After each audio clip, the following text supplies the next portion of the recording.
이미 부활하셨습니다. 우리 하나님께 영광의 박수 올려드리겠습니다. 같이 한번 따라서 해보실까요? 예수님이 나를 위해 부활하셨습니다. 자, 옆에 분 보시면서 예수님이 당신을 위해 부활하셨습니다. 두 사람한테 더 하십시오. 예수님이 당신을 위해 부활하셨습니다.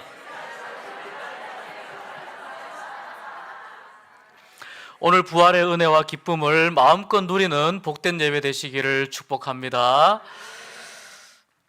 그런데 고린도 교회에 아주 위험한 사상이 들어왔습니다.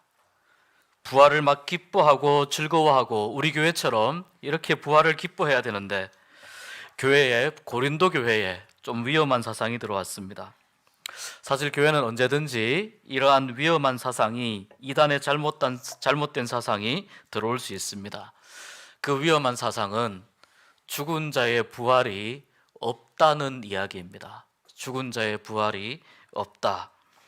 바울은 이미 고린도 교인들에게 그리스도께서 우리 죄를 위해 돌아가시고 장사 지내셨다가 성경대로 사흘 만에 다시 살아나셨다는 것을 말하였습니다. 그리고 바울은 이것이 복음이다 라고 이야기했습니다. 이것이 복음이다. 그리고 고린도 교인들은 이러한 복음을 받아들였다고 언급했습니다. 그런데 문제는 고린도 교회 내부에 바울이 처음 전해준 이 부활 신앙과는 다른 견해를 취했던 사람들이 있다는 것입니다. 그들의 주장은 죽은 자의 부활이 없다는 주장입니다. 죽은 자는 부활이 없다. 이들은 어떤 사람들일까요? 두 종류를 생각해 볼 수 있습니다. 첫 번째는 고린도 교회 안에 있던 교인들 중에 처음에는 부활을 믿었어요. 부활을 믿었는데 시간이 지나면서 어떤 이유인지 그들의 믿음이 변질됩니다. 그래서 나중에는 점점 믿음이 약해지고 연약해져서 부활이 없다고 믿음이 변한 사람들입니다. 또 다른 부류는 이제 밖에서 들어온 사람들 중에 이단 사상을 가진 사람들이 있었다는 겁니다. 이 이단 사상은 초대교회 때나 오늘날 우리가 현재 신앙생활하고 있는 이 현대교회나 이단 사상의 위협은 굉장히 심각한 문제입니다. 이 고린도 교회 안에도 사람들이 들어오다 보니까 그 안에 이단 사상을 가진 사람들이 몰래 들어왔습니다. 그 사람들이 이야기합니다. 죽은 사람이 어떻게 부활할 수 있느냐? 죽은 사람이 어떻게 부활할 수 있느냐? 그리고 이 이야기를 가지고 조금씩 야금야금 교회 안에 있는 사람들에게 접근해 갑니다. 그리고 자기들의 생각을 조금씩 가르치고 설득해 갑니다. 이 고린도 교회가 있었던 이 지역도 소위 말하자면 헬라 사상의 영향을 받는 지역입니다. 이 헬라 사상의 영향을 받은 사람들은 헬라 사상의 특징 중에 하나는 이런 겁니다. 육신은 굉장히 비천한 것이라는 겁니다. 영은 아주 거룩하다는 겁니다. 그래서 헬라 사상의 영향을 받은 사람 중에 이런 이야기를 하는 사람들이 있었습니다. 부활은 돼지의 소망이다. 일단 육신의 더러운 장애에서 해방된 이 영혼은 다시 육신이라고 하는 감옥에 다시 재수감될 수 없다. 다시 갇힐 수 없다. 이런 이야기를 한 겁니다. 헬라인들은 육신을, 영혼을 가두는 감옥이라고 생각하는 그 경향이 있었습니다. 그래서 죽음은 어떤 것이냐? 영혼이 이 육신의 감옥에서 탈출하는 것이다. 영혼이 육신의 감옥에서 탈출하는 것이고, 따라서 죽음을 통해서 자유를 얻은 영혼이 다시 죽은 몸과 결합한다는 것은 말이 안 되는 일이기 때문에 죽은 몸은 다시 살 수 없다. 이 죽은 몸은 저급한 것이고 아주 별 볼 일 없는 것이기 때문에 다시 살 수 없다라고 생각했습니다. 이러한 영향권 아래에 있는 이 고린도 교회가 당연히 이 헬라 사상의 영향을 받을 수밖에 없습니다. 그래서 이 영향을 받아서 교회 안에 그리스도가 변화된 몸으로 부활한 사실을 믿지 못하는 사람들이 조금씩 생겨나기 시작했습니다. 여러분, 부활에 대해서 잘못된 신앙을 가지게 되면, 잘못된 생각을 가지게 되면 이렇게 될 수 있습니다. 모든 기독교적인 신앙이 동시에 무너지게 됩니다. 부활에 대해서 잘못된 생각을 가지면 내가 지금까지 가지고 있었던 모든 기독교적 신념과 이 신앙, 이것을 신앙 체계라고 할 수 있거든요. 내가 지금까지 이해하고 있는 모든 신앙 체계가 다 무너져 버리게 됩니다. 뿐만 아니라 부활을 못 믿게 되면 하나님의 전능하심도 믿을 수 없게 됩니다. 복음 자체를 구겨서 쓰레기통에 집어넣는 것과 똑같습니다. 그렇게 되면 죄의 문제도 궁극적으로 해결할 수 없어집니다.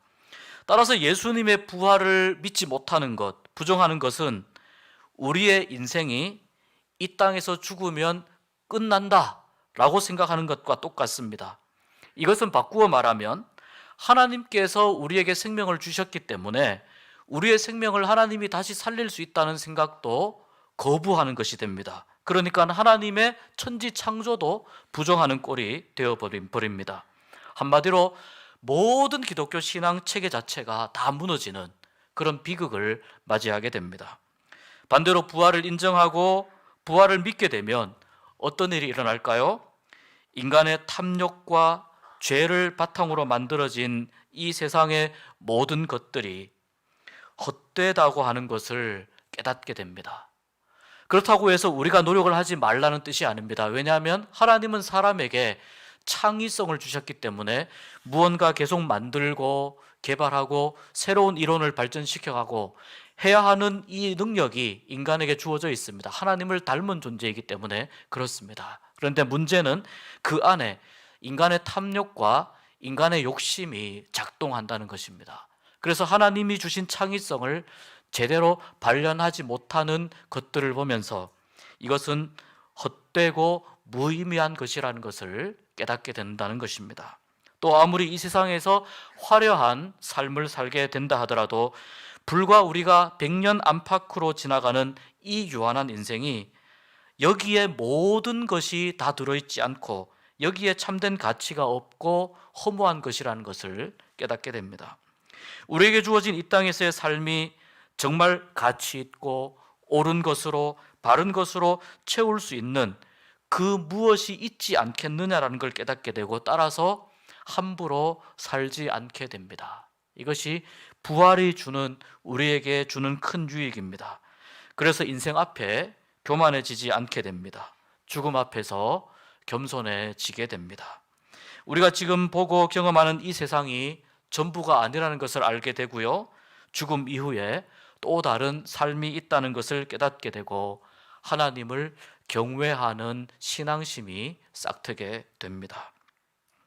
부활이 있느냐, 부활이 없느냐, 부활을 믿느냐, 부활을 믿지 않느냐에 따라서 이 세상을 바라보는 삶의 태도와 가치관이 확연하게 달라진다는 뜻입니다. 그래서 예수님 부활 당시에도 예수님이 부활하였다고 하는 이 이야기를 듣고서도 이 사실을 숨기려고 하는 시도들이 많이 있었습니다. 왜 그랬을까요? 이 부활 소식이 기정사실로 받아들여지게 되면 당시에 자기들이 가지고 있었던 수많은 것들, 누리고 있었던 많은 것들을 다 포기하고 전부 다 내려놓아야 하는 그런 위기감을 느낀 사람들이 있었기 때문입니다. 로마의 그 높은 지휘관들이라든지 또는 대제사장들이라든지 마태복음에 나오는 특별히 대제사장들 같은 경우에는 예수님의 부활을 은폐하고 축소하고 헛소문이라고 이야기하려고 하는 시도들을 본격적으로 했던 사람들입니다.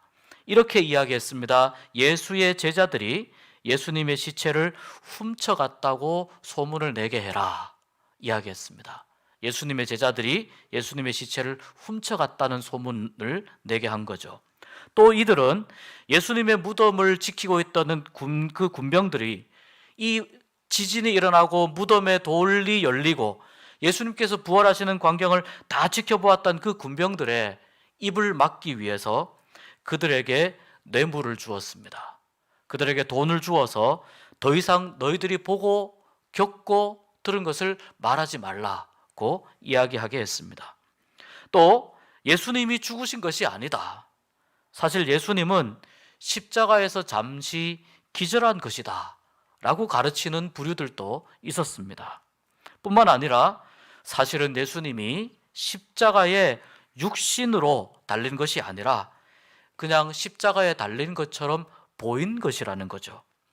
예수님이 영적인 존재이기 때문에 눈으로 보이게 이 땅에 잠시 살짝 스쳐 지나가신 것이지, 이 땅에 예수님이 인간의 몸으로 오신 것이 아니다. 따라서 예수님은 우리 눈에, 사람들 눈에 보이셨지만 영으로 계셨기 때문에 십자가에 못 박힌 것이 아니다. 따라서 죽지 않았고 예수님의 부활도 이야기할 가치가 없는 것이다. 이런 가르침을 하는 사람들도 있었습니다. 또 부활하신 예수님이 가장 먼저 만나 주신 사람들이 바로 여인들이었습니다. 그런데 이 여인들의 증언은 당시에 효력이 없었습니다. 그래서 여인들의 증언을 믿지 못하도록 하는, 효력이 없다, 법적인 가치가 없다라고 이야기한 것입니다. 그러나 제자들은, 복음서에 보면 제자들은 여인들의 증언을 받아들입니다. 여인들이 본 것, 들은 것, 예수님에게 전해 들은 것, 그 이야기를 받아들이고 그 사실을 믿습니다. 그렇기 때문에 복음서에 여인들이 부활하신 예수님을 만난 기록이 나오고 있는 것입니다. 여러분, 고린도 교회에만 부활을 의심하는 사람들이 있었던 것이 아닙니다. 오늘날도 역시 그리스도의 부활과 죽은 사람의 부활을 믿지 못하고 또 의심하는 많은 사람들이 있습니다. 그래서 우리의 신앙을 조금 더 굳건하게 하기 위해서 부활이 없다고 말하는 사람들의 주장을 오늘 말씀을 통해서 살펴보면서 만약에 부활이 없다면 어떤 일이 일어나는지 생각해 보겠습니다. 만일 죽은 자의 부활이 없다면 13절, 15절, 16절에 계속해서 반복해서 나오는데요, 그리스도도 다시 살아나지 못하실 것이다. 그리스도도 다시 살아나지 못하셨다고 이야기합니다. 이 말은 이렇게 이해할 수 있는 겁니다. 하나님께서 죽은 자를 부활시킬 능력이 없다면으로 이해할 수 있습니다. 여기에 바로 함정이 이것입니다. 하나님이 죽음을 다스리지 못하시는 분이라고 하는 전제를 깔아야 이 이야기가 성립됩니다. 그래서 하나님은 전능하신 분이 아니다. 죽음 너머의 세계는 하나님이 다스리지 못하신다는 의미가 이 말 속에 깔려 있습니다. 하나님은 그래서 죽음을 이기지 못하시는 분이기 때문에 죽은 사람을 살릴 수 없고, 따라서 예수님도 부활하지 못한 것이다 라고 나름대로 논리의 비약을 가져올 수 있습니다. 그런데 성경에는 예수님 이전에도 죽은 사람의 부활이 여러 군데에 기록이 되어 있습니다. 선지자 엘리야의 경우를 보면 죽은 아이를 살리는 내용이 나옵니다. 열왕기상 17장 17절에서 24절에 엘리야가 힘들고 어려운 상황이 있을 때 이 엘리야를 도와준 여인이 있었습니다. 사르밧 땅에 살던 과부였는데요, 이 과부의 아들이 병이 걸려서 죽게 되었습니다. 그런데 엘리야가 이 과부의 아들을 하나님께 기도하고 그 아들을 살린 기록이 나옵니다. 또 재미있는 경우가 있는데 구약에서 죽지 않고 하늘에 올라간 경우도 있습니다. 엘리야도 물론 그런 경우이지만 창세기 5장에 보면 에녹이 나옵니다. 이 에녹은 무두셀라의 아버지입니다. 성경에서 가장 오래 산 사람으로 우리가 무두셀라를 알고 있는데, 에녹은 365세까지만 살고 하나님께서 그를 데려가셨다고 기록합니다. 왜 에녹이 365세까지 살았느냐?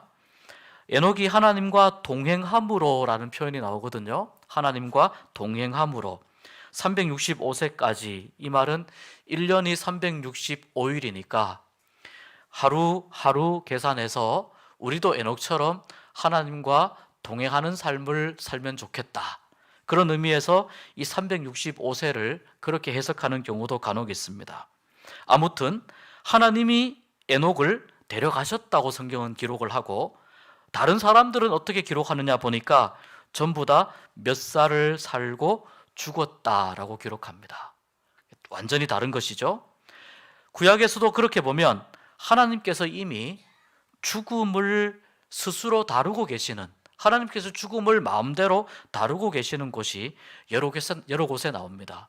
그렇기 때문에 죽은 자의 부활이 없다면, 이 말은 하나님께서 죽음을 다루지 못하신다면 이 전제는 옳지 않은 전제입니다. 또 두 번째, 만일 그리스도께서 다시 살아나지 못하셨으면 성경은 이렇게 이야기합니다. 우리가 전파하고 전도하는 것도 헛된 것이다. 예수님께서 다시 살아나지 못하셨다면 우리가 전도하는 모든 것이 무슨 의미가 있겠습니까? 모든 신앙 체계가 다 무너지는데요. 무슨 의미가 있겠습니까? 그렇기 때문에 이것은 전도하는 모든 것이 아무 의미가 없어질 뿐만 아니라 인류 역사상 대사기극이 되는 것입니다. 기독교 자체가 완전한 거짓말이 되는 것입니다. 그 거짓말을 믿는 사람들이니 얼마나 불쌍한 존재이겠습니까? 그러나 우리는 알고 있습니다. 그리스도께서 다시 살아나셨다는 것을 우리는 알고 있기 때문에 이 전제가 모든 기독교가 거짓말이라고 하는 것을 반박할 수 있는, 그리스도께서 다시 살아나셨다고 하는 이 사실로 뒤바뀐다는 것을 알 수 있습니다. 세 번째, 고린도 교회의 교인들을 향해서 바울이 이렇게 이야기합니다. 너희의 믿음도 헛된 것이다 라고 이야기합니다. 만약에 부활이 없다면 너희의 믿음도 헛된 것이다. 맞는 이야기입니다. 14절, 17절에 보면 이 말이 반복되는데요. 만약 부활이 없다면 고린도 교회의 교인들이 무엇을 믿으며 왜 믿는 것입니까?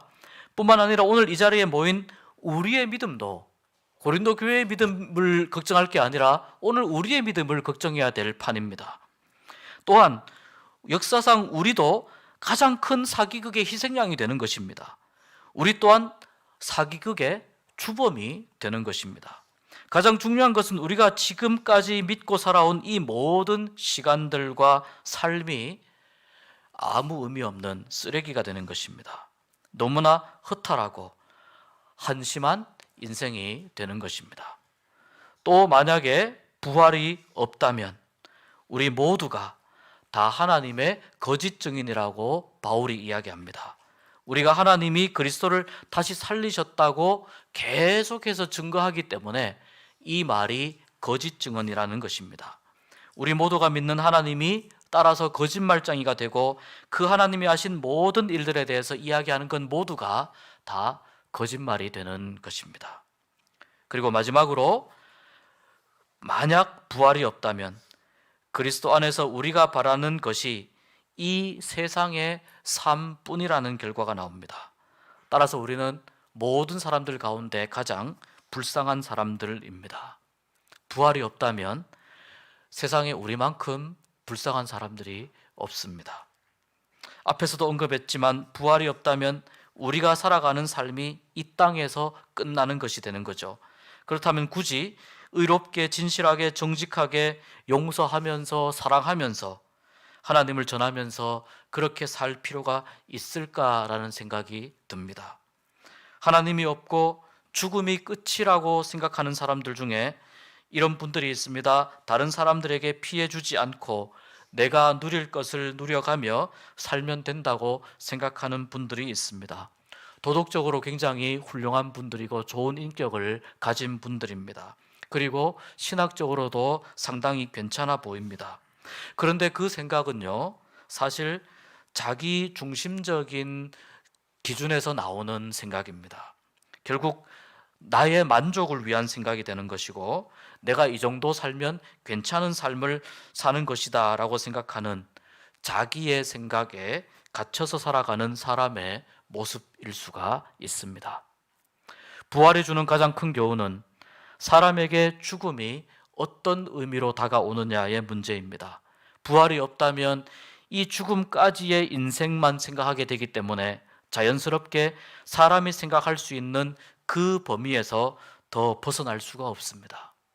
하나님의 생각은 우리가 가진 생각의 범위를 얼마나 넓게, 얼마나 광대하게 하나님의 생각이 벗어나시는지 우리가 그것을 가늠할 수 없기 때문에 우리가 가진 생각으로 죽음과 부활에 대해서 함부로 이야기하지 못하는 이유가 되는 것입니다. 그리고 우리가 가진 이 생각의 범위를 따라서 넓혀가고 확장시켜 가야 되는데 이것이 신앙의 중요한 유익인데, 이렇게 우리의 생각을 넓혀가고 확장시켜주는 책이 바로 성경책이고 하나님의 말씀이고 오늘 우리가 믿고 있는 부활 사건인 줄 믿습니다. 성경에는 이미 죽었다가 다시 살아난 사람들의 이야기가 제법 나옵니다. 아까 말씀드린 엘리야가 살린 사르밧 과부의 아들도 그랬고요. 또 엘리야의 후계자인 엘리사도 그의 스승을 본받아서 자신을 도와주었던 수넴 여인의 아들이 죽었을 때 하나님께 기도해서 다시 살린 기록이 있습니다. 예수님께서도 공생의 기간 동안에 죽은 사람을 3번 정도 살려주셨습니다. 회당장 야이로의 딸을 살려주셨고, 죽은 나사로를 살리셨고, 나인성 과부의 아들을 살려주셨습니다. 그런데 오늘 20절 말씀에 굉장히 중요한 말씀이 나옵니다. 우리 같이 한번 읽어보겠습니다. 20절입니다. 그러나 이제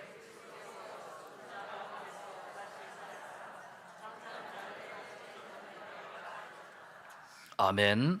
그리스도께서 죽은 자 가운데서 다시 사셔서 잠자는 자들의 첫 열매가 되셨도다.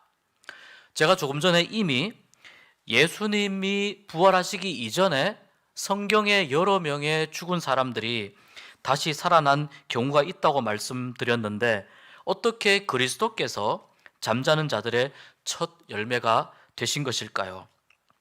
첫 번째는 예수님은 자기의 죽음을 예견하시고 다시 살아날 것이라고 하는 말씀을 하신 후에 부활하신 유일한 분이십니다. 내가 죽을 것이다. 내가 그리고 사흘 만에 다시 살아날 것이다. 이 이야기를 완벽하게 지키신 분은 오직 예수님밖에 없기 때문입니다. 예수님이 다른 어떤 존재의 도움이나 능력을 받지 않고 예수님 스스로가 다시 살아나셨음을 의미합니다. 성경의 다른 사람들은 전부 다 하나님의 능력으로 살아났다면 예수님께서 직접 죽음을 이기시는 분이기 때문에 다시 살아나신 것입니다. 두 번째, 왜 예수님께서 잠자는 자들의 첫 열매가 되셨냐면, 성경에 나오는 다른 사람들의 부활은 일시적인 것이기 때문입니다. 예수님이 살려주신 사람들도, 또 엘리야와 엘리사가 살려준 소년들도, 그 아들들도 당시에는 살아났지만 결국 어느 정도 인생을 산 다음에는 그들은 다시 죽음을 맞이했습니다. 그래서 그들의 부활은 영원한 부활이 아니라 일시적인 부활이었습니다.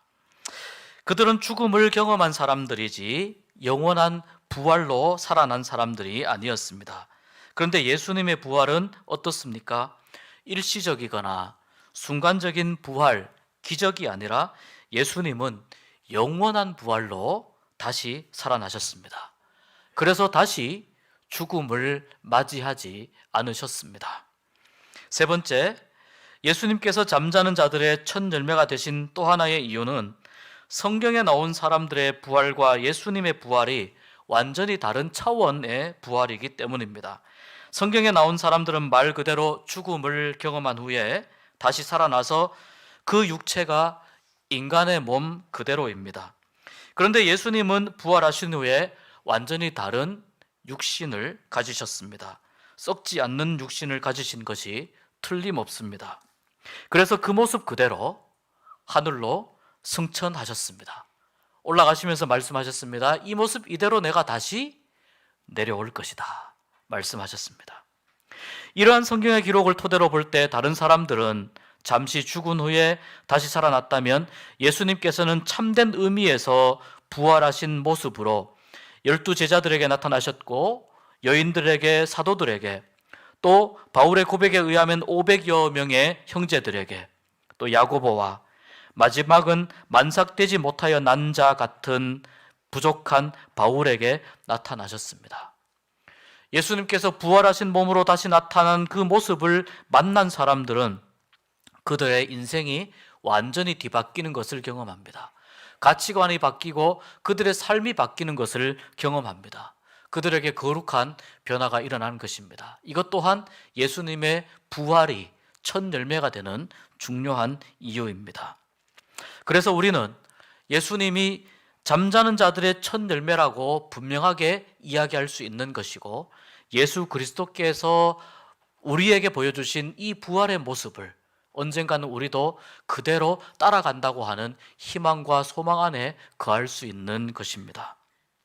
어떤 이들은 부활을 신화라고 이야기하기도 합니다. 또 어떤 이들은 부활을 그럴듯한 기독교에 포장된 이야기 정도로 이야기합니다.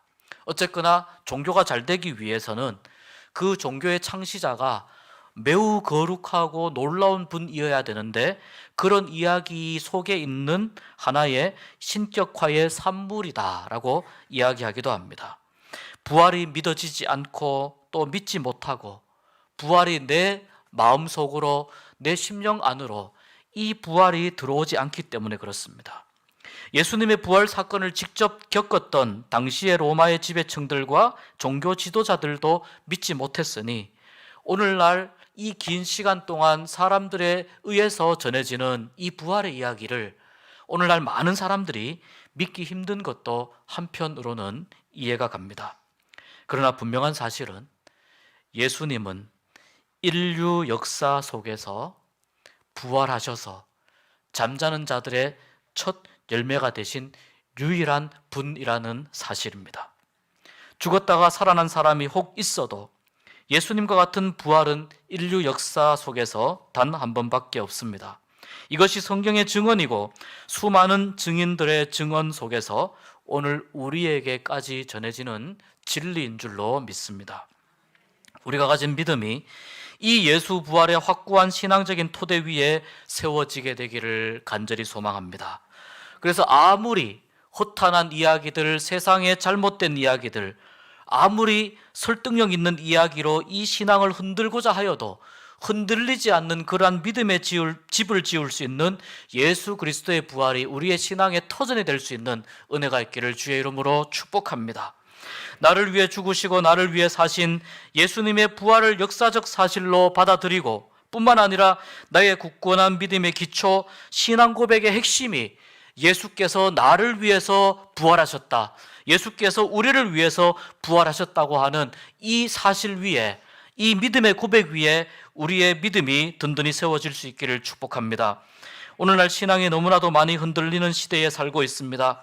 그러나 우리의 믿음은 예수 부활이라고 하는 흔들리지 않는 믿음이며, 나도 부활한다고 하는 부활의 약속을 믿는 믿음이며, 이 믿음을 가지고 예수 그리스도를 증거하는 삶이 되는 믿음이 될 줄 믿습니다. 부활하신 예수님을 만난 여인들처럼, 베드로와 야고보와 바울처럼 우리도 부활의 증인으로 오늘날 그때 사도들과 같은 믿음으로 이 거짓된 세상의 풍조를 거슬러 오르는 힘찬 믿음의 사람들로 살아가는, 하나님의 승리를 누리고 맛보며 부활을 누리고 맛보며 살아가는 우리가 될 수 있기를 주님의 이름으로 축복합니다. 기도하겠습니다. 예수님께서 죽으시고 사흘 만에 부활하신 것을 우리가 믿습니다. 나를 위해 죽으시고 다시 살아나신 것을 내가 믿습니다.